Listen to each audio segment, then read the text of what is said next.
Okay, joint pain in children in under 3 minutes. First question you need to ask is, do they have recurrent limb pain in the same part of the same limb at night to the point where it wakes them up? If they do, you need to think, could this be an osteosarcoma? And if that's the case, get an X-ray and investigate. If it doesn't wake them up at night and it's not recurrent in the same limb, then you need to think, could it be mechanical or could it be inflammatory? Okay, if it's mechanical, it will usually have a longer history and will be intermittent, so it will come and go. It will be worse at the end of the day and worse after exercise. Now, commonly children will be diagnosed with growing pains. There's a growing consensus amongst rheumatologists that growing pains is actually hypermobility syndrome. If you suspect it's hypermobility syndrome, then what they need is physiotherapy, occupational therapy, and potentially podiatry.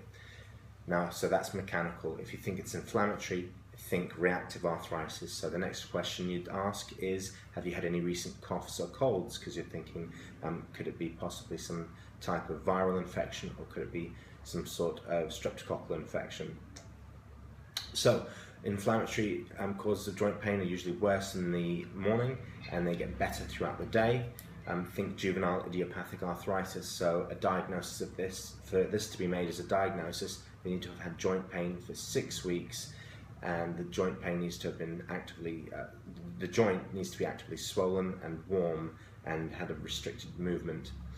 If you think this is the case, then you need to do a connective tissue screen, which would involve things like the CRP and the ESR. You need to do a rheumatoid factor, and you need to do, I think it's anti-neutrophil antibody test as well to check, and also do an FBC to check for leukemia. Okay, and give them NSAIDs as a GP, but you will need to refer them on for further treatment by a pediatrician or a rheumatologist that specializes in pediatrics, because they can give treatments like methotrexate, steroid injections, etc. So in terms of examining a child with joint pain, start from the head, go to the toe. So the neck will often be restricted in arthritis. Check the trapezius muscles, because they'll often have spasm if they have hypermobility syndrome. Check their shoulders. Their shoulders will be restricted in abduction with arthritis, and they'll often have greater movement in hypermobility.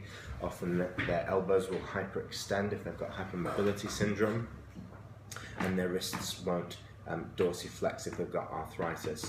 Check their knees, look for swollen joints, and also check for their ankles. They'll often have flat planters if they have hypermobility syndrome, and that is joint pain in children in under 3 minutes.